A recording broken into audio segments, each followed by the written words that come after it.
When you're trying to cut the piece of cake, you're trying to get the piece out, but you didn't know how to like stabilize the hot pan.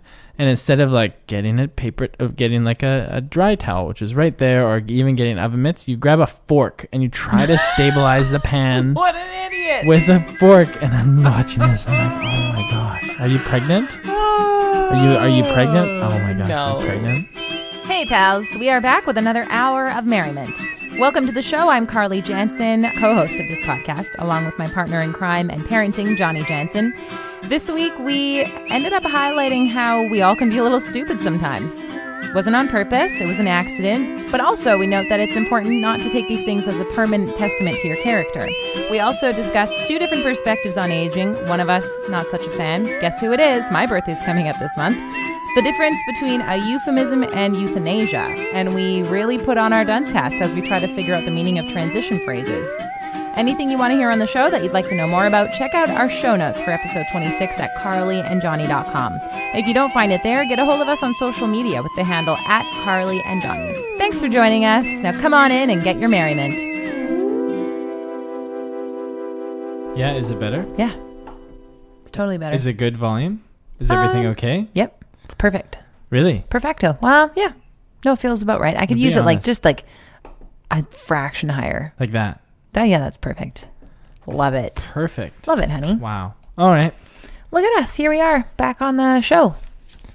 Back on the train. Back on the pod train. How different are we from last time? I don't even know. I feel... It's been a long time, actually, since we've done this. I talk like this now, so that's one thing that's different. Oh, comedian. We got a comedian over here. Wow. Don't make fun of me. I'm not making fun of you. It's funny. Well, you're making the situation fun. What's different about last time is actually I feel like we've watched a lot of movies. Well, have we? Yeah, I mean like 2 in the span of... It's a lot for us. A weekend. I know, it's a ton for us. Catching up on movies that I've been wanting to watch, which is great. I feel like since we've talked, I'm more anxious. On edge. What would you chalk that up to? The weather. The weather? Well, that's what I hope it is. I hope it's nothing more than just the weather. The weather's been kind of crappy. Yeah. But I feel like this ball of nervous energy. Mm-hmm. And like right now, I'm constantly changing the volumes, of the just levels. Like fiddly anxious, right? Yeah. What the heck? I don't know. I don't know what it is. But yeah. What are we anticipating right now that would make you anxious? Me going away? No, you going away? Maybe. Yeah, me and Forrest. Yeah, that might be it. Or maybe it's just that lack of sleep because Forrest has been waking up at like 5 a.m. every morning. Yeah, it's been rough the last couple mornings. Super clingy. So clingy. Mama, I'm treating you. Mama. That was an interesting phenomenon that we've been experiencing. Hey, as soon as your kid treats you like you're a villain, you become a villain. Yeah, I've experienced that. Yeah, I've experienced that. I don't want dad, I want mama. Yeah, he's just not running away from you, banging on the door where mama's sleeping. And because all he wants to do is change the song, and I say to him, "No, we can't just always change the song 10 seconds in. At some point we have to listen to it." And he was even skipping his favorite songs, and I was like, "I don't know, no more music. Turn it off." And then he was like, "Mama." And the way that I see it though is it's a kid testing boundaries, because I've done a little bit of reading on this boundaries, as Janet Lansbury talks about in her book Elevated Childcare. That's what it's called. Yeah. She talks about boundaries and how it's important for them to like understand where the boundaries are so that they can just stop worrying about it. Like if it's not a decision that they have to make because the boundary's there and they understand the boundary, then they can relax. Yeah. So it's like if Forrest feels like he's in control of the music and he's just like an indecisive little 18-month-old, he doesn't know what the heck he wants. So as he keeps testing us and being like, new song, and we keep changing, and he's like, oh my gosh, it's up to me. I can't decide on anything. Yeah. So what I've started to do instead is, this is another tactic that I've started to employ, is trying not to say no, and instead being like, yeah, you want a new song? Great idea. As soon as this one's done, we'll hear another song. And then a new song will come on. And that, like, he totally goes with that now. Yeah, I need to practice that. By the way, can you move the kombucha bottle? You're so nervous. I'm so nervous because you keep waving your arm closer and you've already hit it, and all I'm doing I am my mother's daughter. I'm just imagining it, and it would. It will eventually. Not saying that my mom tips stuff over, just that she talks with her hands. Sure she does. No, she's pretty good, actually. I'm sure she tips a lot of things over. I've never seen it. Not in my You've never seen her tip years. one thing over? Did you miss that? Wait, what? Not in your just 29 years? Yeah, I just misquoted my age. I'm feeling a little insecure about my age, actually. Really? I was thinking about that tonight. I was like, since when did I ever care about my age? This is so strange. 333. I feel like once my birthday's coming up, and at first I was like, oh my gosh, am I going to be 34? And then when I realized I was 33, I was like, oh, thank goodness. Yeah. I was like, what's the big difference between 33 and 34, and why do I care so much? I don't know. But I did happen across Facebook was like, this many years ago, you posted this, and it was like a birthday greeting to my friend Adriana, whose birthday is 3 weeks before mine. And I said, happy birthday, here's to being 29 for the next 10 years. Because that was always funny. My mom's joke, is like, that's she's always 29. And so back then I just thought it was a funny joke. And now I'm like, oh, to be 29. What? I like being older. I can't wait till I'm like 40. You say that now, but you're still in your 20s. Yeah. 30 is going to be cool. I don't know. I've always been just can't wait till I'm older. I never shook that, Like I would never go back to 23 ever. I just feel like I know more. I feel like I just have, there's parts of my personality that I'd just, maybe I'd go back to my 23-year-old body. Mm-hmm. Not my mindset. It's just like, I feel like I was so naive about so many things. But as you because I totally hear where you're coming from. That's exactly how I think I felt 4 years ago. But then fast forward and maybe you're not like me. Maybe you won't be like this when you're my age, but it's so hilarious that I can say that to you.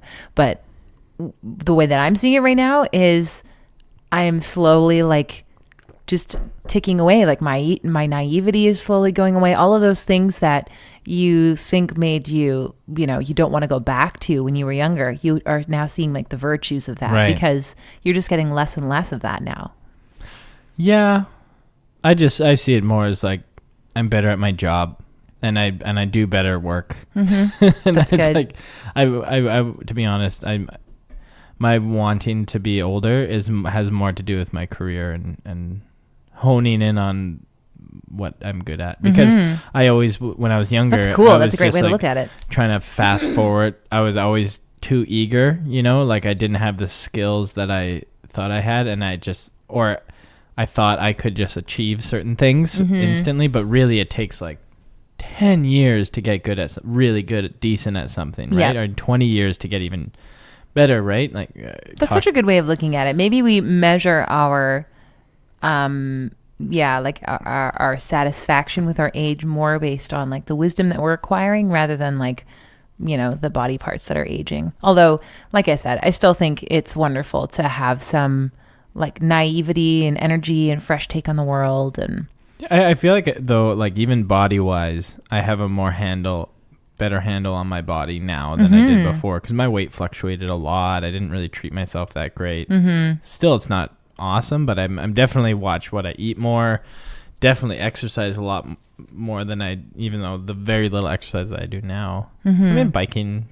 That's a great thing that you have. I was thinking about that. That's so cool that Johnny does that all the time to work. And you know what? I went for a run today, and it didn't feel like I had such a long gap between runs, because that's been over a year since I've ran. Yeah. It's kind of shocking, isn't it, sometimes when you get into the habit of doing that thing that you don't notice you do that thing anymore. And you almost take it for granted that you do that thing and it's actually keeping you in shape. When I went to the gym yesterday, I went to go do some arm stuff. And I was like, I'm probably going to need to do lower weight than what I used to do back in my regular gym days. And then I was like, actually, this is pretty easy for me right now. Wow. Because I'm just lifting this kid up all the time. Yeah, you're carrying around a 30-pound weight. Almost 30 pounds. That's there's a lot of lifting when you're a parent. And that makes you stronger. I'd like to lift him a little bit more. Oh man, I'm terrible at starting to think about how soon I won't be picking him up anymore, or I just finished saying to you earlier tonight The fact that like I go into the bedroom because he's crying and he's like, mama, mama. And it's like, oh my gosh, this is the best feeling. All your kid wants is you. He's just like, that's all he needs. He just needs you close by and a little bit of milk too. But he just wants you there. And I'm just thinking to myself, I'm really going to miss this one day. Yeah. I feel like that's, I don't know, fatal but flaw I of just mine. think that like, it's kind of like the newborn thing. Would you want to have a newborn? No. Would you want to jump back in the past and just like experience that snuggly newborn time? Yes. But on the grand scheme of things, am I afraid of our next newborn? Yes. Yeah, for sure. But eventually the like desire for another child is going to outweigh the fear of the newborn stage. And there's I feel like moving actually going into the past and changing things means like you're inevitably going to be sacrificing things in the present.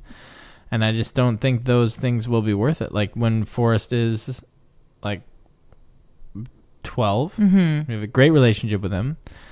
And then you're like, oh, you have some nostalgia for the past. If you really consider it, you would never, ever want to go back to the past. You wouldn't want to change it. That's for sure. You know how my dad says it? He wishes that he could go back in time and have a day with each one of his children at each like stage in their life again. Because he just like doesn't remember it. He just wishes he remembered it more clearly than he actually does. I think that's something that I get really almost frantic about sometimes is I'm like, how can I like grasp this moment so that when I want to recall the memory, that's all I want. I don't want to go relive it. I just want to be able to recall the memory clearly because we always feel like this moment right now, of course we're going to remember this. This is now. Oh, I never think that way. I always assume that I'm going to forget most things. Oh, really? Well, I think that maybe if you stop to think about it, then you'll feel that way. But now it feels so real that we can take for granted that we are not going to remember what this was like. Yeah. That's really a crazy thought to me. So that's why I first of all feel a lot of guilt for not writing nearly as much as I could about, just like forest development. Painting a picture. Yeah. But there was that one thing that I wrote that I told you about. No, it was nice. That felt like it really captured a moment. I'm really happy you're doing that. Yeah, well, I'm not doing it enough. But my dad said, he's like, man, if I had the ability to take videos and photos like you guys can now, he's like, that would really help. He thinks that'll make a big difference when we're older and we want to remember what it was like. So when you're kind of like, oh man, why are we even taking all these videos or pictures? I think when we're older and we want to just like relive that feeling a little bit, just remember, it's going to be so handy. Yeah, I believe that. I think, for if sure. If we can like wade through all of the freaking media that we will have accumulated in our life by then.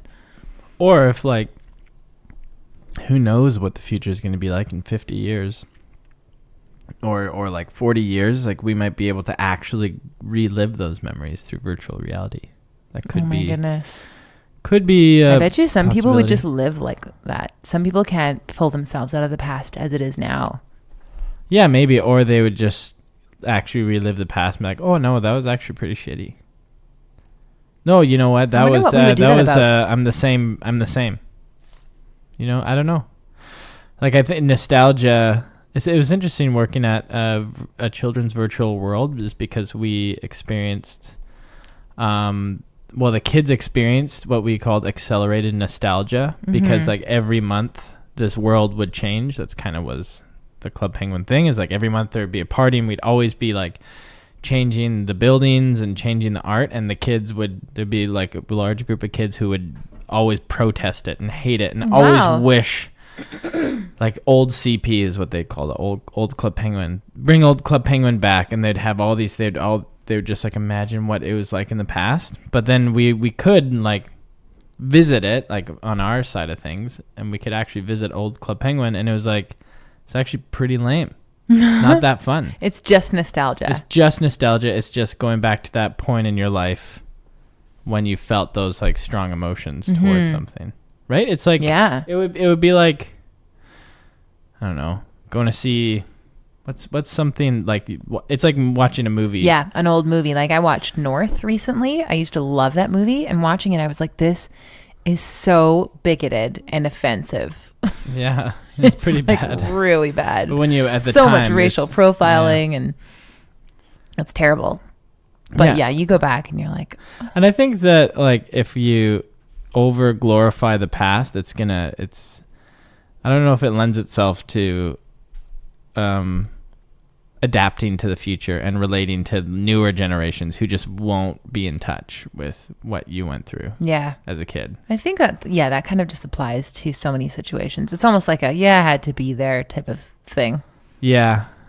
But maybe you can be there. Who knows? Who knows what's going to be like? Maybe you can just like dive into other people's memories when cybernetics, or when like we can all be cyborgs and enhance our own memories, and virtual reality will be like indistinguishable from real reality, and we can kind of pull from our that stuff freaks me out. I don't know why. I think it's just too hard to like imagine it actually adapting to our lives in a way that doesn't feel totally apocalyptic.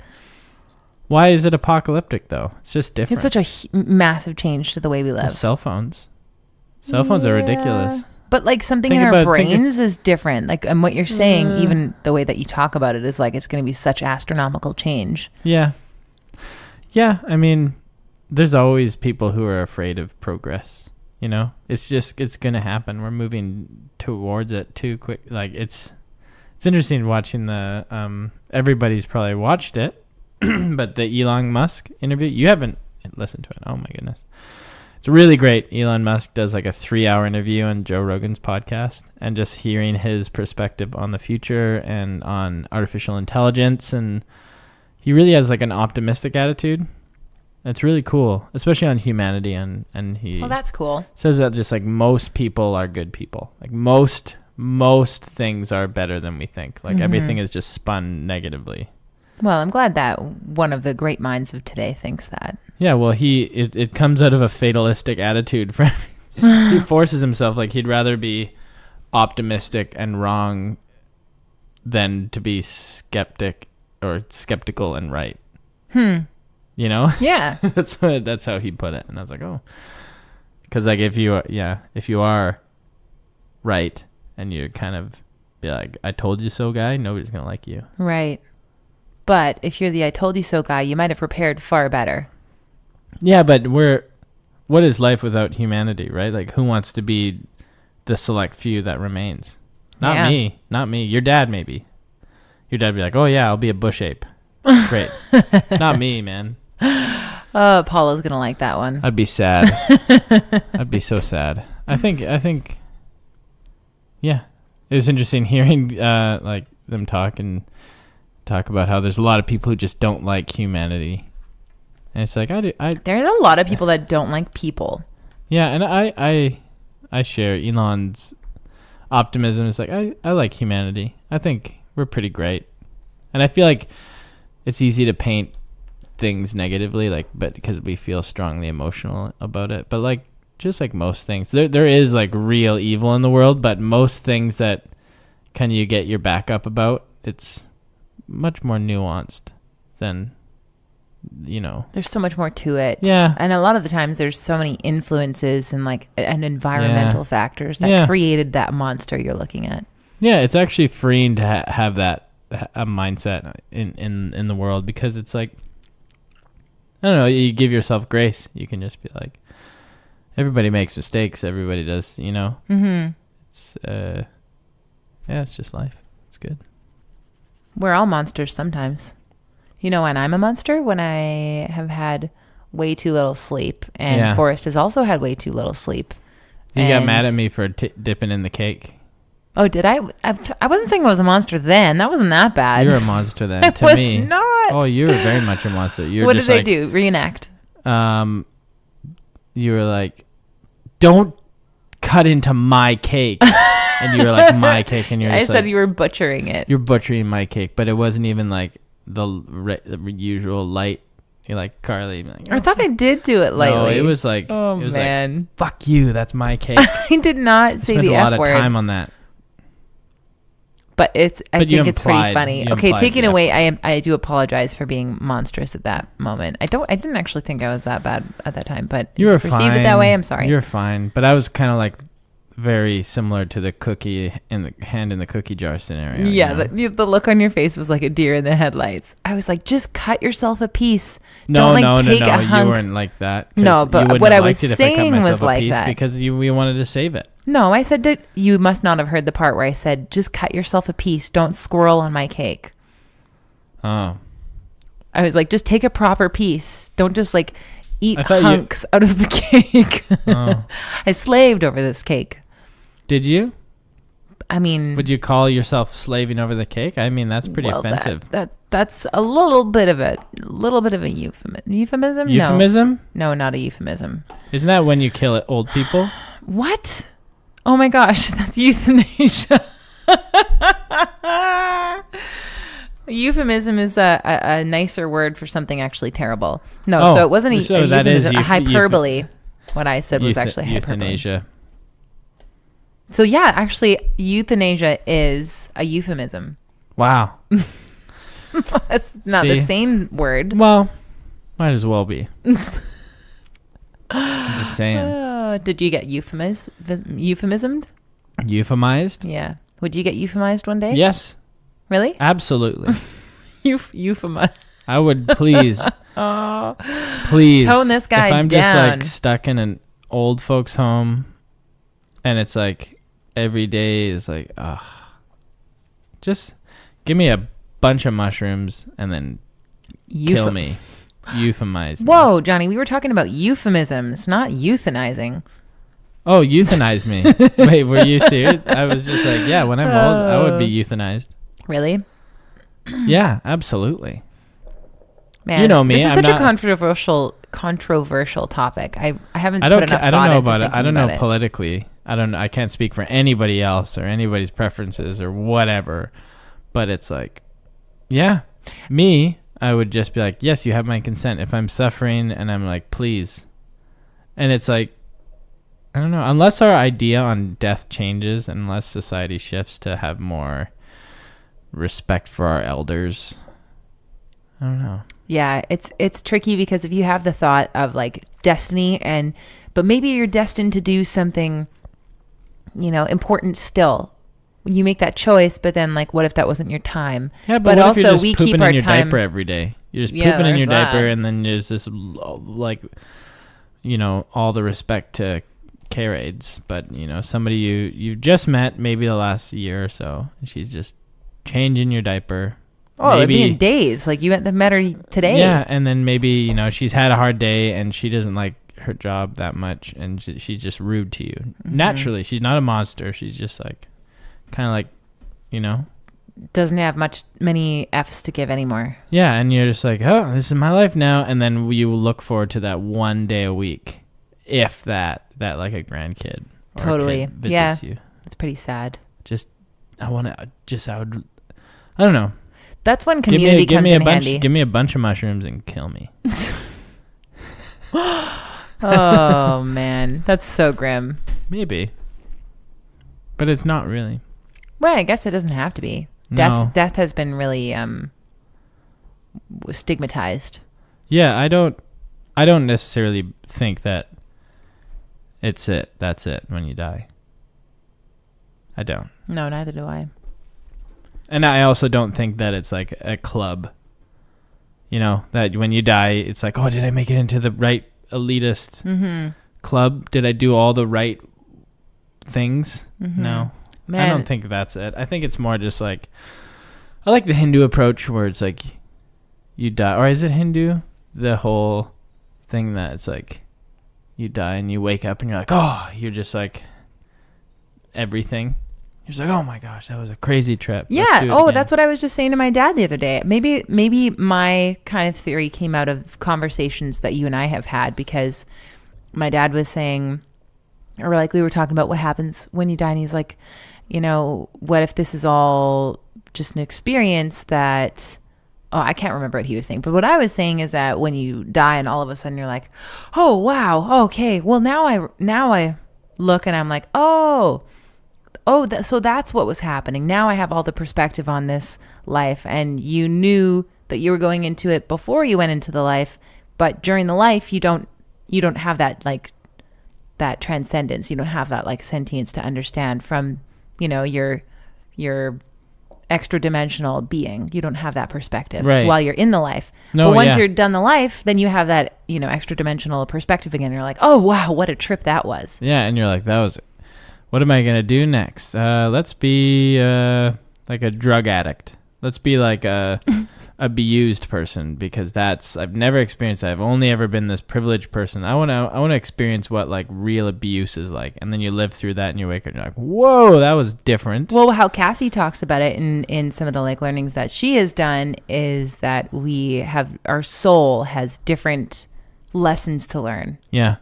And like super, super complex lessons, like something I think not really anything we could totally wrap our heads around. Like, what's the lesson in that? I don't think that we could truly understand. I bet I could. I'm pretty smart. You're pretty smart, but I could wrap my head around most things, except for what Torrin reads. Yeah, Torrin reads some crazy stuff. But yeah, so I think like... I was joking, by the way, about saying that I was really smart. Really? Oh, I thought you were serious, because like, I think you're hella smart, so... But no, so what Cassie was saying is that our soul is, it needs these lessons from like each life that we're in. Yeah. But yeah, I think that's an interesting concept. It's like it's like vacationing. Oh, let's try visiting this country. It's like when you go, sometimes it's like our memories. Sometimes the hardest things we're grateful for that we lived through it. Totally. It's like in life, that's what. Maybe it's like that, and if you just like kind of were like a wealthy white person living in America, and that's all you went back to, it'd be boring. It would be like only ever going to on a vacation to Disneyland ever, and you'd be like, and it'd be every week, and you'd be like, well, take me to like, I don't know, a third world country, or I want to be with. Try something new. Yeah, I think this conversation with my dad started because he was saying he kind of wishes that he knew what would happen afterwards, or like that he could have the perspective of afterwards on his life now. And I think that was why we were saying, I brought it up to him, like, I think it could be that we already knew going into the life what we're about to experience, but we need to not know. We need to not have that perspective while we're in the life, so we can get the true experience. Yeah. Without that like transcendent perspective, kind of like keeping us from fully experiencing everything. Maybe like those yogis or those monks. You can kind of have that awareness, but you gotta like put the time in and just like really, deprecate yourself. Is that deprive yourself? Deprecate. Is that a word? No, it's not. Yeah, self-deprecating. It's like you put yourself down. But deprive, I think is what deprive yourself of most things. Like just Vipassana style meditate, and then you'd be like, oh, I don't exist. Oh, I'm just part of this yada yada yada. Which is I like that way of thinking. It's just like. Yeah, and then how people are like, "Oh, you're an old soul." What does that mean? Why do we have that saying? Or like when people have past lives, quote unquote, could be that. And then there's like some glitches, or maybe when you're a kid, you can like because your ego hasn't fully formed yet, you can kind of you have like a little bit of a memory of your past self. Yeah, well, I've heard some people who work with children have some really like kind of, some people would say freaky stories, but some people would just say like really interesting stories about asking kids, who are around 3 years old, where did you come from? And they might actually have some stories about like memories of past lives. Wow, we'll ask Forrest that. And he'll be like, I don't know. I'm a little bit afraid to ask him, actually. Really? Yeah. I'm not. Well, I'm not going to ask him now. He won't have an answer. He'll be like, "Nu Shanga. Nu Shanga. Nu Shanga." Yeah. Oh, he's talking so much lately. I love it. Yeah. In the past 2 weeks, just like explosion of words. He's a parrot now. He just repeats what you say. In certain moods. Sometimes if it's when you want him to, he won't. Like with most things. It's just that you got to be in it. And it's like 5 a.m. and you're so tired. And it's like, this is the opportunity that I want at like 3 p.m. Mm-hmm. But you know what I love is how he's picking out words from songs. Like we're listening to Yellow and he's getting to know those songs so well that he'll just listen and be like, always, or I wish. And he's just, he gets this like light in his eyes as he looks at you. It actually kind of reminds me of Kale. I always say like his music interest reminds me of Kale, like how deeply he gets Your like brother engrossed. Kale. My brother Kale, his uncle Kale. But then also the way that he looks at you, like he really wants you to like experience this moment with him in the music. And he's like this light in his eyes and he's like, I wish. And you're like, yeah, this is great. I wish too, buddy. Yeah, it's pretty darn cute. Pretty dang cute. So what are you obsessed with lately? Is that a loaded question? No, just a conversation starter. What am I obsessed with? Nothing. I'm obsessed with, I don't know. Still obsessed with podcasts? Yeah. Still obsessed We with pulled our crystals out since the last time I'm holding them right now. It actually was great. And it started because you bought yourself a crystal one day. You went out to buy a present for Remy, our nephew. Shout out Remy. Shout out Remy. What? And but you don't listen you to bought this yourself podcast. a stone too. And at first I was like, man, that's a really cool crystal. And then I was like, it's funny that you bought yourself one. At first you were like, what? How much was it? And then you were like, did you buy me one? I'm such a jerk. It's not a jerk. It's funny. I was thinking about how when you bought stuff at that at the antique store when we were camping. And that's when I at first was like, these are really cool. And then I was like, man, Johnny, we didn't need these things. No, it was such But it's okay. I like the chair. I'm using it. It was because it was, you know, the chair, I think it's great. It's a fold-up chair. Mm-hmm. We got a lot of fold-up chairs. And it was impulsive. I didn't want to buy anything because I was like, everything's too expensive. And then we leave the store, Kane and I. Mm-hmm. And then we look and there's the signs out front that we didn't notice when we came in. That was like closing out sale. And we're like, closing out sale. Whoa. And then now the fact that things were lower priced than they normally were meant I wanted to buy more things. It's 20% off. Such a closing sucker. out sales. You really got to be careful because like there's such buzzy words. But then you're like, oh, these are 20% off. And you're like, actually, that's like not even a weekend sale at the Bay. So I love weekend Bay sales, babe. Pretty good. But no, I will say sometimes when you buy things, then you don't use them. So that's when I get happens a lot, especially gym memberships, right? Yeah. And Tough Mudder entries. Hundreds of dollars. And crystals, which is why you know what? We got into this conversation because you bought that crystal for yourself. And I was like, it's just going to be another crystal that we just put away and forget about it because our crystals were just like tucked away in spots you couldn't even see them. Yeah. So then that sparked you to pull all of the crystals out, arrange them all by like colors, and then stick them into dishes that are now like out on our table and counter. And it's awesome. I love it. I'm looking at them and they're interesting. Shout out to Daniel for arranging them in a different way than I would normally, and our little godson, 8 years, 7 years. Daniel Webster, and I really dig it. Mm-hmm. Webster, okay, yeah, he did a good job. Yeah, he did. He insisted on it. I was like, no, buddy, we are arranging by color. Hello, and he's like, okay, but can I just want to do it, and then he did it by texture and shape, and you know what, he kind of nailed it. Pretty cool. But you know what too? I love seeing kids and have like a prevailing love for music that just like keeps coming out. Ever since Daniel was a little baby boy. Oh yeah. He was probably like 2 years old and I was at his house. Well, there's that when they were at the wedding. He was like the star in the middle of the dance circle. Like everybody surrounding him and he's just like covered in like dance floor lights and like jumping and he's completely like wrapped up in the music dancing. It was so cool.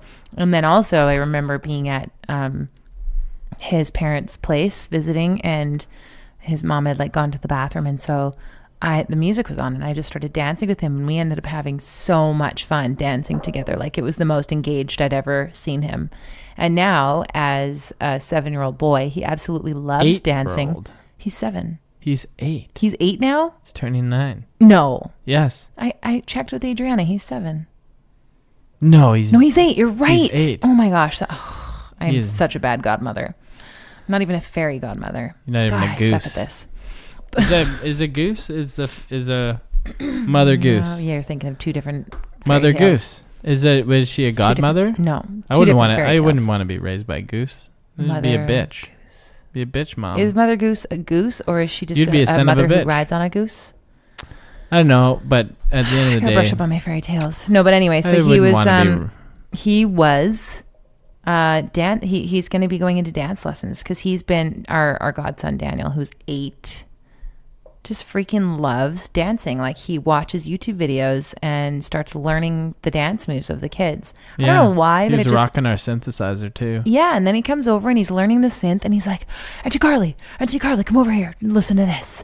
And he's got like dramatic body movements to go along with like each key press too, and he just like, you see it like poof, exploding on his face. Like, he's just like, oh, it feels great listening to this music I'm making. That's awesome. And it's like, to see how like deeply an interest in something runs in a kid is so satisfying, because that's just part of what makes them who they are. And I love seeing like that essence come so brightly to the surface. Yeah, that's awesome. Mm-hmm. So I'm really excited that he's into music and that he's into dancing. Yeah, he's a dancing boy. Mm-hmm. And well, maybe we can go see some of his hip hop dance recitals. Oh my gosh, that's a great idea. I'd go to that, see an 8/9-year-old dancing. Yeah, he's on his way to 9. Yeah, he'll be 9 soon. Speaking of 9, how long has this podcast been running for? Oh my gosh.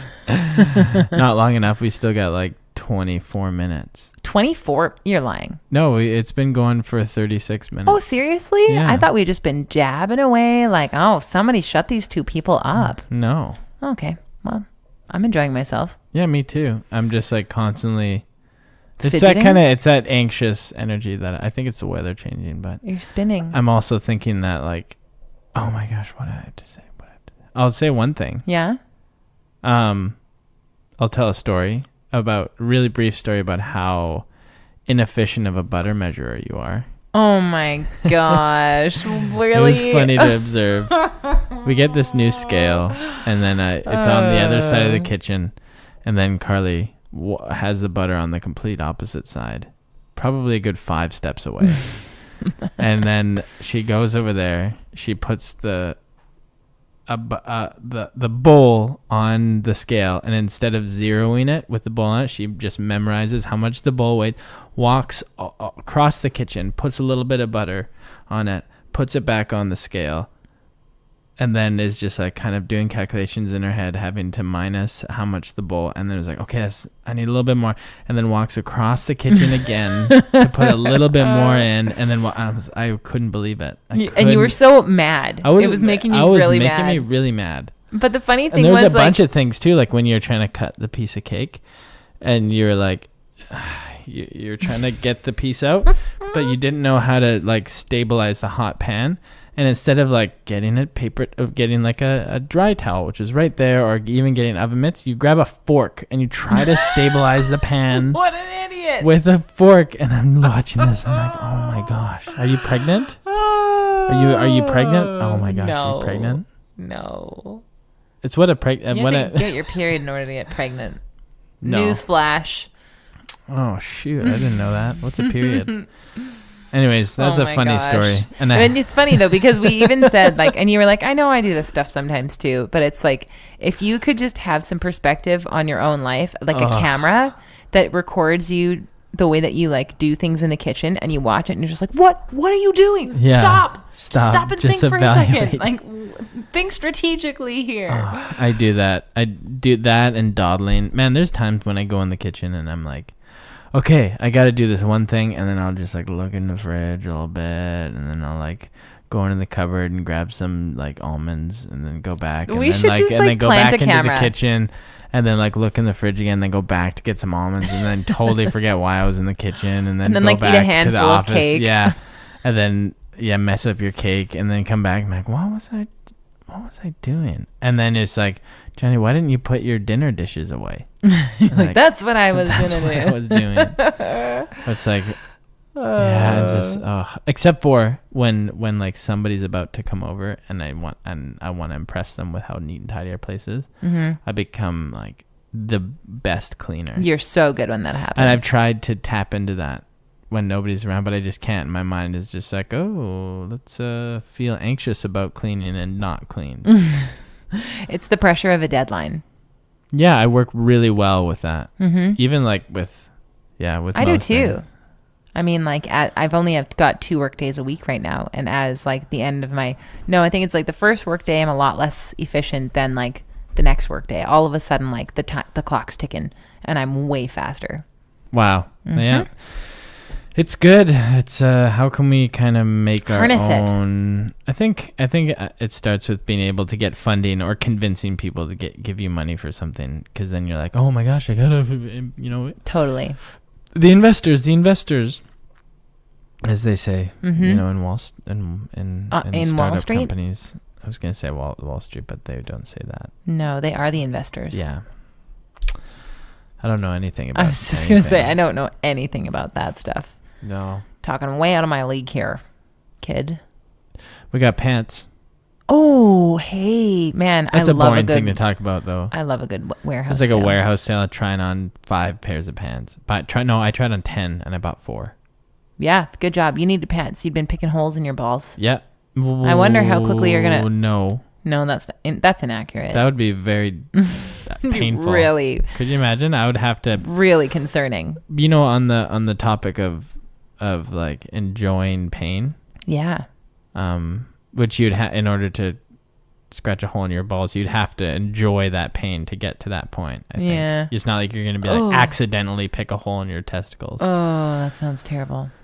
Enjoying pain. Go ahead. I do enjoy the pain of flossing so much so that I don't know. I don't think it's in. I don't know. There's a part of my gums that are bothering me, but I love it. I'm just like jam toothpicks in there, and then like I think I'm exacerbating. Oh my it. gosh, this sounds like something from like My Strange Addiction. Yeah, but it's just like I love that feeling. Like one time I totally like what's it called? Cat's cradled a bunch of floss, and I tried to get as many. What? And I just wanted to get like as many pieces of floss like in between. Actually, cat's cradled? Well, no, but like I just made up. I'd like. That's hilarious. Tied it up in a way, and I found a good system so I can have like two pieces of floss interconnected in the top part of my teeth and 2 in the bottom, and I'd just bite down and it'd be like so pleasurable. Oh my gosh, that's so hilarious. Makes me want to do it now, actually. There are so many people who are jealous that you enjoy flossing right now. Yeah. I love it. I enjoy it too, it. Like, not to that extent. I'll do it sometimes like 3 times in a row. I now enjoy flossing because I no longer can handle the feeling of stuff between my teeth. I feel it. Oh, it feels like... Yeah, there's like just a really dull pressure that you feel from there's being stuff in your teeth now. So if you listener, no, don't floss. First of all, shame on you. It's gross. Shame. No shame on anybody. No shame? That's a terrible curse. Okay, I take it back. It's fine. Just don't kiss me. No, you know what? Not even. You really needed some incentive. Not even that. I'm sure you mouthwash. I'm sure whatever. I don't want to judge your personal hygiene. No, yeah. Don't make them feel insecure about kissing people because they don't floss. Just don't kiss me. Yeah. I mean, Johnny, suddenly you're a germaphobe or something, but yeah, you didn't know if I flossed or not when you started kissing. But me. you could toothpick too. Like if you just like work a toothpick in there, it does the same. Doesn't do the same thing. Yeah, it doesn't. No, toothpick doesn't fit between the teeth. No, it might fit in like some of the spots, but definitely doesn't get it all. But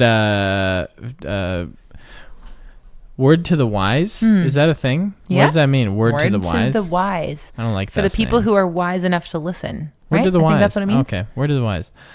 Flossing gets better, and it becomes an addiction fast. So if you don't like flossing, you're like, it seems like a chore. Mm-hmm. It very quickly becomes like you have to do it, not because like you.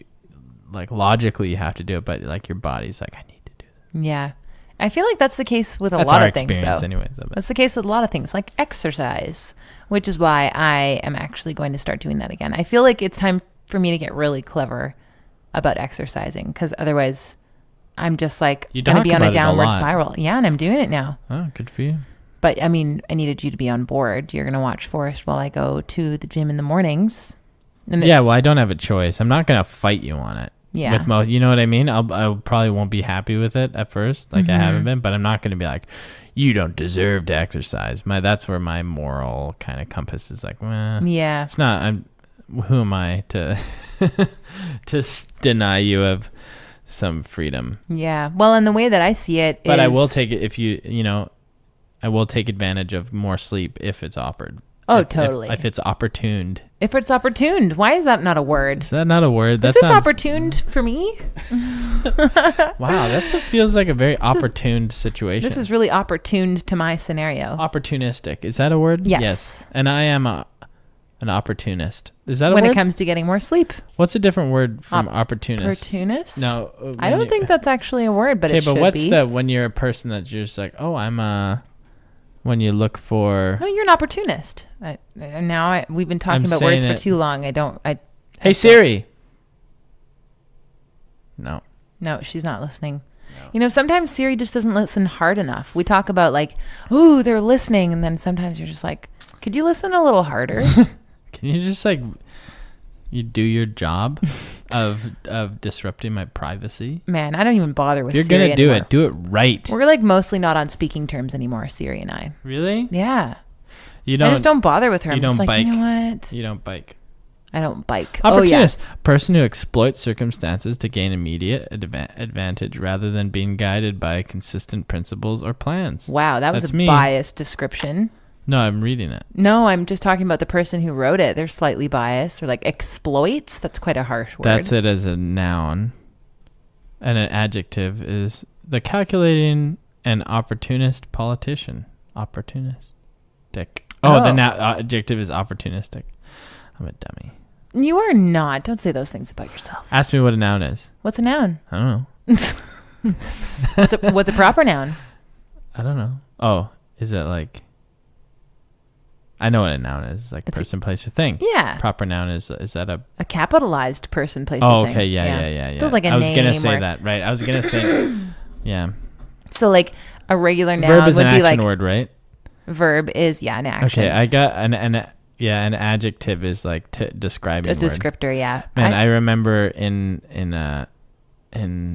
middle school in an English class, they were like, Johnny, are you paying attention? I was like, yeah. And they're like, okay, what's a verb? And I was like, it's a person, place, or thing. And then everybody's like, you're a dummy. And then ever since then, I second guess myself every time I think about what a noun is. But I know what a noun is. It's a action word. There's still a lot of English terms that I actually don't know. Like, really? I'm not entirely... Oh, I think I know what an adverb is. Like, and, in, of. I don't know. Might be totally... See, like, and I'm like a writer. Word? Yeah. But I'm a writer and I don't even know those things. You shouldn't admit that because you won't get work. Nobody's going to hire me now. Oh, I'm screwed. She doesn't know what an adverb is, which is a word or phrase that modifies or qualifies an adjective, verb, or other adverb or a word group. What? Qualifies? Huh. Qualifies. A word or phrase that modifies or qualifies an adjective, verb, or other adverb, or a word group, expressing a relation of place, time, circumstance, manner, cause, degree, etc. Just give me an example. This is not translating. An adverb is a word that modifies a verb, adjective. You're just reading it over and over again. No. Oh. It's a different one. Oh. I'm not good at reading out loud. Oh. I'm good at being read too. Yeah, I like reading to you, so it works that way. I still don't know what an adverb means. I don't get it. An adverb is a word that modifies a verb, there an adjective, example? Or another adverb determiner. Just like look up example of adverb. Gosh. Okay, you know what else here we go. I'm looking it up. Okay. When, after, before, an adverb describes a verb, an adjective, or another adverb. It tells when, where, how, and how often. So adverbs: after, before, early, now, since, when, soon, today, tomorrow, yesterday. That's when. So it's like who, what, where, when, why, how. Not who. Oh, interesting. Okay. Cool. I get it. How often? Always. Daily. Frequently. Never. Once. Rarely. Seldom. Sometimes. Usually. How? Calmly. Beautifully. Excitedly. Happily. Joyfully. No. Knowingly. Sadly. Okay. Sloppily. Stiffly. I get it now. And then I also don't know Above, below, everywhere, far, here, inside, near, outside, there. I also don't know what a transition phrase is. That was something that was brought up to me recently as like a note in something that I wrote, and I was like, and you're like, oh, good note. It was like, this should contain a minimum of 20% transition phrases, and I had to be like, wait. So is this a good thing or a bad thing? Minimum 20%, and this only has 15%. Okay, so I didn't nail it, and I don't even know what a transition phrase is. Transition phrase are transitions are words or phrases that show the relationship between paragraphs or sections of a text or speech. Transitions provide greater cohesion by making it more explicit or signaling how ideas relate to one another. Transitions are bridges that carry a reader from section to section. So like but and I don't know. Probably. I don't know. That's probably what it is. Semicolon. See, those things, I just need examples. Again, to, and also. Oh. Okay. In the first place, moreover, as well as. Transition phrases. I get it. Of course. Likewise, comparatively, correspondingly, similarly. Oh, transition phrases. That makes sense. Furthermore. It transitions, so it's like I do that a lot actually. Yes. So additionally, it can also be, as can be seen, after all, overall, in fact. That's funny that it's ordinarily, usually. Now that like I'm understanding a transition phrase, even just today when I was writing another article, I was like, you know what? I've been using but and starting like my sentences with that too much lately. I need to stop doing that. And like, I didn't even know that was the note on the last article was that I was doing that too much. For the most part. There you go. That was good. I'm just going to keep this up. What kind of writer am I that I don't even know these things? I'm a learning writer. That's what it is. I'm going to keep. Not get yourself down for not being an expert on things. I'm going to keep this up and use transition phrases. After all, it's what I really like to do. Is read things off of a screen. You know, ordinarily I wouldn't be doing this because I would not have a screen with transition phrases in front of me. And on the whole, I'm enjoying this a lot. Also, but there's something about transition phrases that just furthermore make it so approachable. Yeah, generally speaking. You're so approachable right now. I mean, in the long run, this could get annoying. You're really good with your words, you know that? Yeah, to summarize. To summarize. To summarize, I am good. Yeah, that was great. Excellent job. Round of applause. By the same token. Oh, yeah. This is brilliant. I love it. Not to mention. Oh, is that your foot? Yeah. Hey. That is my foot. Comparatively to my hand. Keep it up. Yeah. This is wonderful. In conclusion. Yeah? I think that this podcast is going swimmingly. Great in the light of the fact that we are talking and we are communicating in like manner to dogs sniffing each other's bums. Okay. Of course, this is a ridiculous thing to say. And to summarize, I think that podcasts are great, all in all. Wow. You can just that was like 89% transition phrases. You can just I'm gonna memorize all this because these are like, I wonder if like they're really lovely. I wonder if there's coaches that are just like, use transition phases. If you can't think of anything to say, just like have these memorized. Mm-hmm. That's like, so good. All things considered. It's like, I've been liking the idea of like writing a fun little sketch script of just like people not actually saying anything. Yeah. Just like, like the way I think of it is just like, yeah. You just get this list of transition phrases. Yeah. And these are like, there's agreement and conclusion. So there's like agreement, addition, similarly, and then there's conclusion, summary, and these are sideways. Hold on. What? It's hard to read. Resonant? Resonant? Reticent? It's Reticent. RESTATEMENT. What?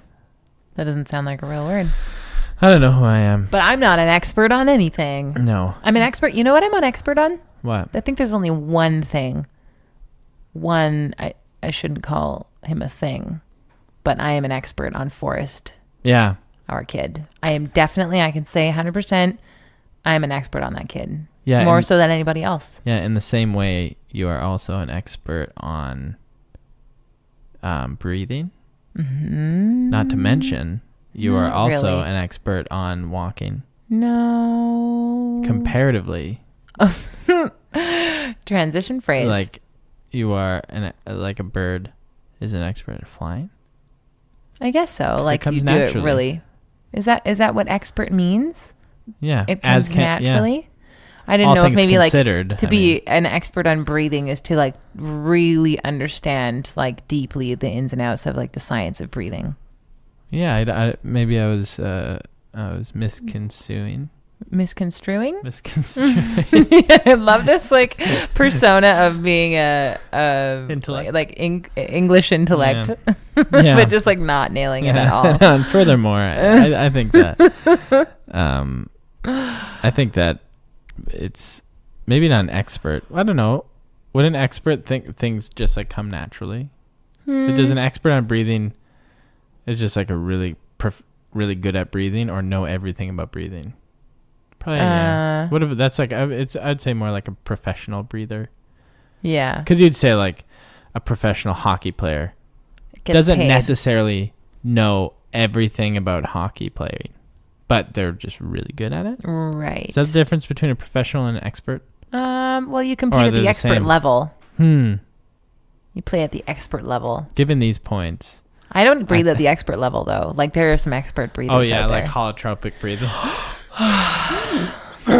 Smokers are not good breathers. No, definitely not. I'd say I'm a pretty good blinker. Not a great throat clearer. I don't know about blinking. No, I'm pretty good at throat clearing. I just do it a lot. So you're it makes not me a good. think You're not a good. No, I'm not. It really takes a lot of effort for me you to do this. Okay, well, you almost puke every time you brush your teeth. So yeah, just like my dad. So gross. Pretty good. Not to mention the fact that I also am really good at flossing. That is equally fact. I'm really glad you didn't leave out. Hair is growing on us at all times. You're expert at growing hair. After all, hair is what makes us human. Mammals. That is the only thing. I'm going to stop doing this for the most part. I think. Altogether, this has been fun. Oh my gosh, you're starting to remind me of Data from Star Trek. Yeah. Of course. Nerd alert. Speaking of which, I totally bought a Super Mario 3 t-shirt at the thrift store the other day. What? To add to my Ren and Stimpy shirt collection of memorabilia now that I have from the 90s. Way to ghost. Actually, was it from the 80s? At least Super Mario 3. No, that was from the 90s. I don't know. Some of my favorite music came from the Mario. I could look it up, but I don't want to. Don't do it. Yeah, just... Sometimes it's I don't good like it to when you read off the computer. Mysterious. Confession hour. Really? Yeah. You don't want to hear something, a confession? Yeah. That makes me want to read off the computer way more. Oh, no. Does that make me sadistic? Does that make me a bad person? Yeah. Not a bad person, just sadistic. Makes me just want to... I'd rather use descriptors on people than like labels. You know what I mean? Like you are sadistic, not you are a bad person. I am being sadistic, not I am sadistic. Right. That's a label too. No, it's a descriptor. I am being rather than you are. Like you're being an asshole. Yeah. Has totally a less of a punch than you're an asshole. Well, but then an asshole is a label. Not just like... Yeah, but it's a temporary label. It's not a descriptor. We label everything. Isn't describing something No, it's not the same. So a descriptor. So you're wow, you are behaving like an asshole. Yeah. What is that? Is that a descriptor or a label? Because it's a descriptor of your behavior. How can you make a label more of a descriptor is my question.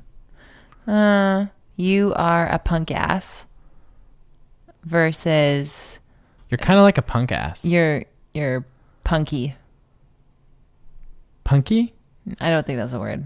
What about... You're asshole-ish. You're asshole-ish. You're dinkish. But even then, you'd say, like, right now. You wouldn't want to say, like, that's part of your character. You're dinkish. I think I'm gonna put my foot down and say that saying somebody is like, you're acting like this isn't labeling, and saying you are this is labeling. Yeah.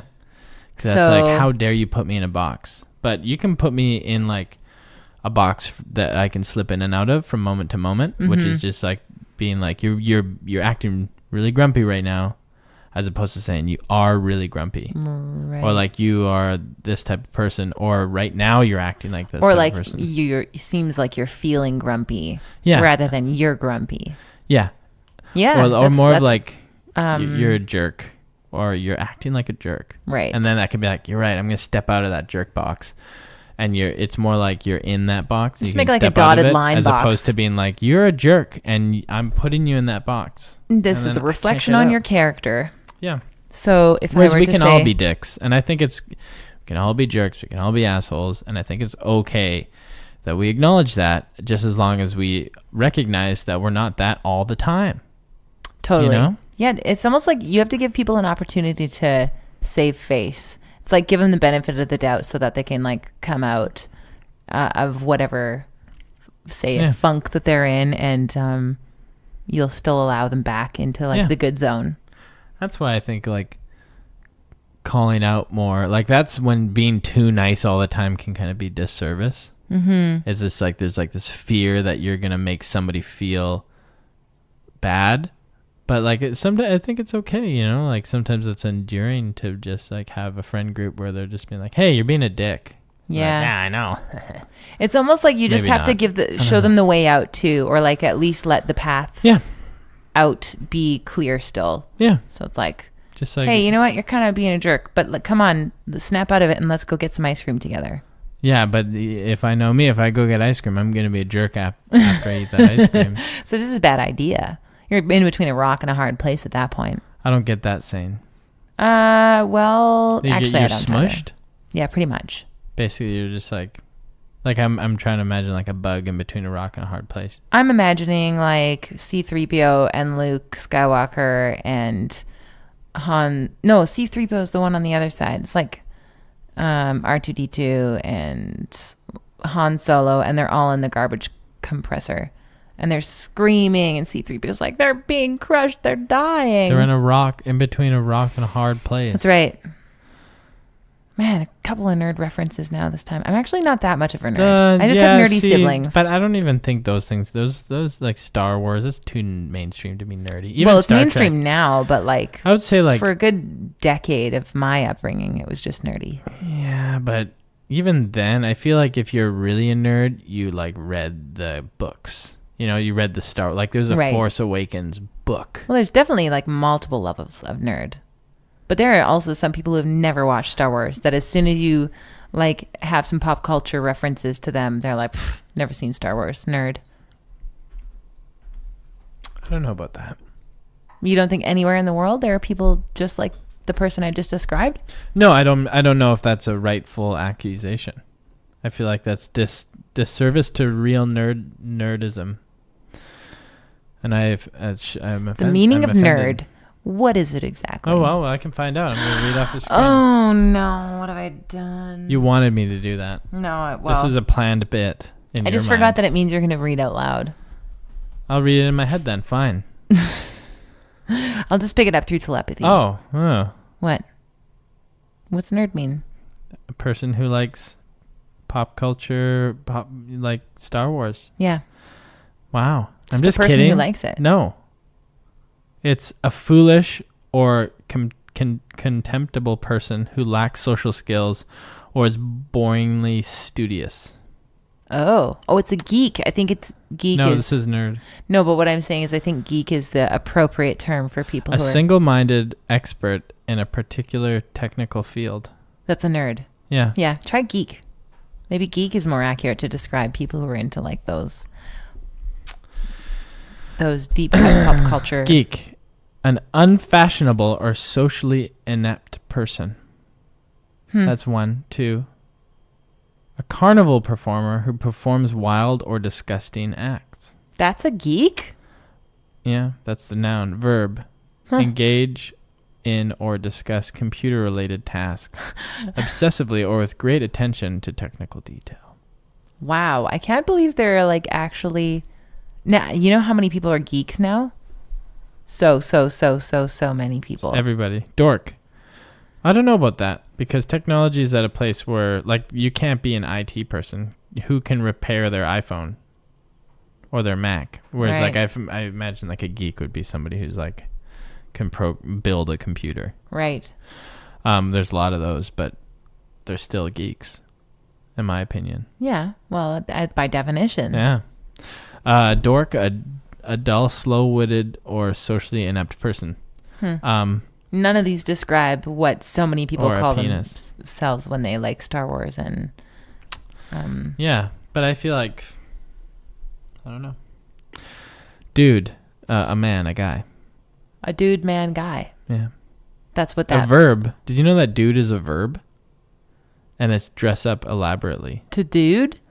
Oh my gosh, brother was all dude all over the up. place for my...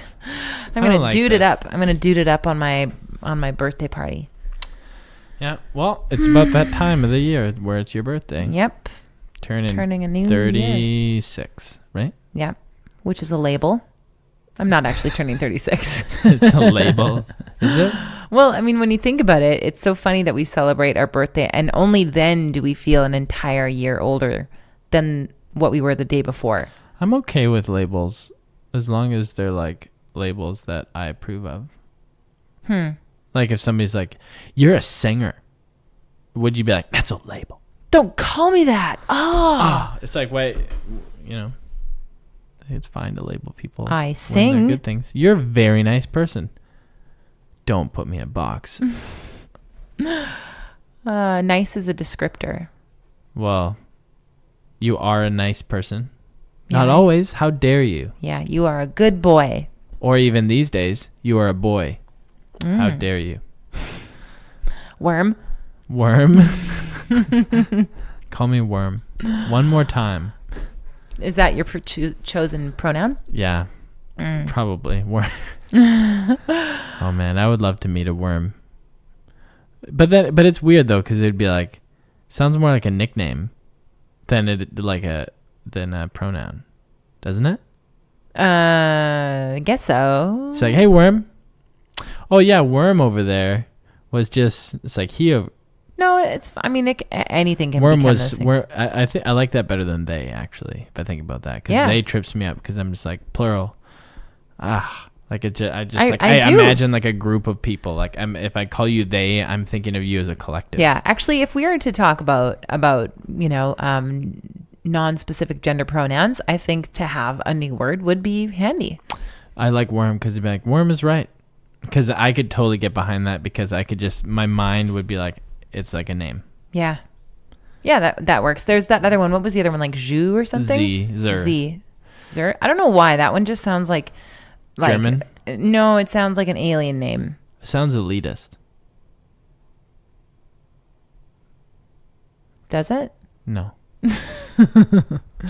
So time to go. Yeah, I'm actually starting to fade here, and Forrest is waking up at 5 a.m. probably tomorrow morning, so I just love to not. Are you're getting up with him? Yeah, because then I go to the gym.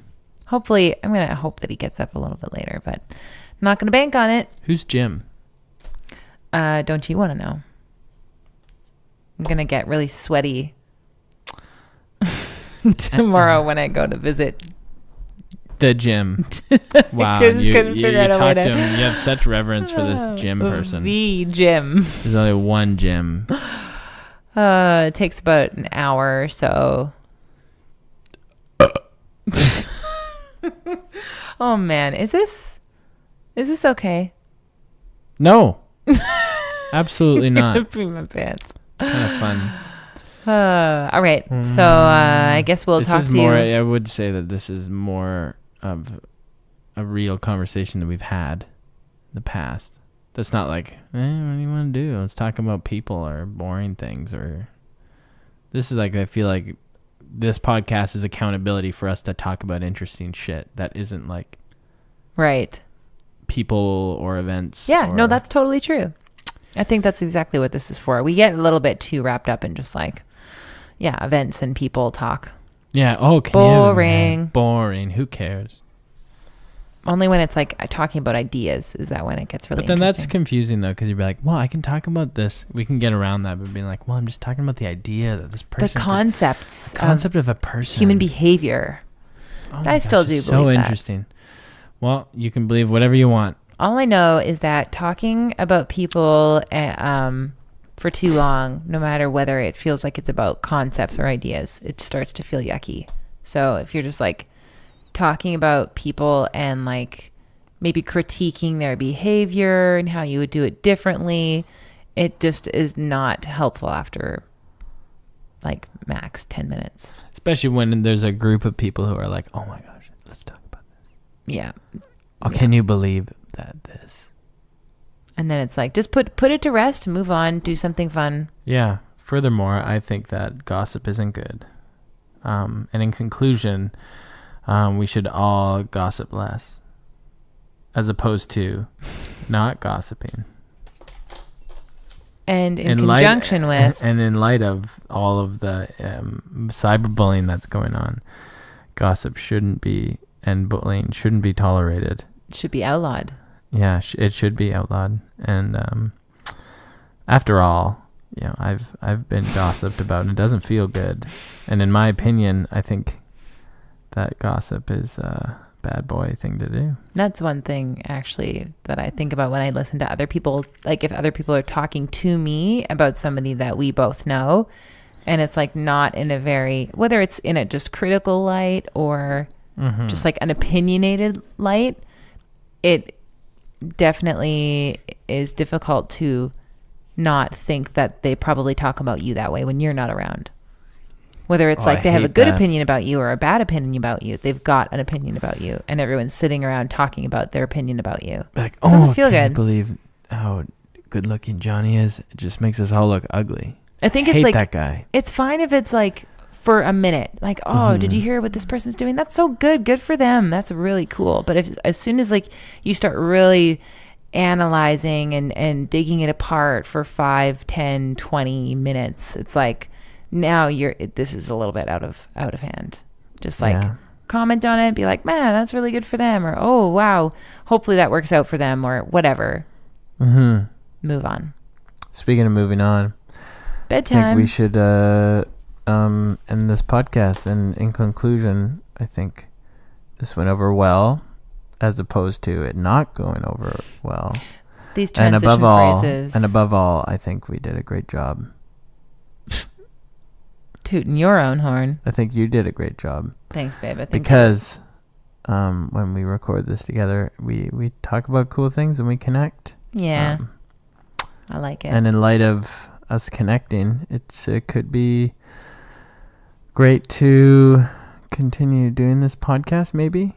I thought you were going to say, take this connection into the bedroom. Take this connection. Where we'll sleep, because none of that happens in the bedroom anymore. Ouch. And in the long run, though, that will change. Yeah, once there's not a baby in our bed anymore. Yeah, for the most part. Well, the way that I see it is eventually we're just going to look back on these days and be like, oh, remember our baby was in bed with us? Now he's 17 years old and graduating from high school. Oh, coupled with the fact that... these transition phases, it's more than 20%. I'm addicted to it. I'm tired. Okay. Night-night. In fact, I think I'm tired. Too tired. To sleep. And I'm going to draw on your laptop if you don't stop this. To sum up, by and large, usually, in the long run, given these points, in a word, for the most part, You could really just keep on going. And not to mention, to say nothing of my goodness. equally important in brief, in short. Stamina. In conclusion. Wow. In any event. What a turn on. Overall. Okay. All in all together. Okay, good night. For the most part. Furthermore, not to mention, uniquely, in fact, to summarize, in summary,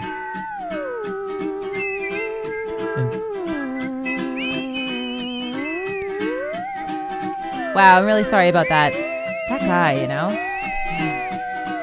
how's he going to find a wife one day? Thanks for joining us for an hour and change of merriment. Anything we talked about in the podcast that you want to check out for yourself, head over to carlyandjohnny.com for more info. We also have an email subscription service you can sign up for while you're there. You will get an email every time a new podcast comes out, which is every couple of weeks or so. Let's do this again sometime.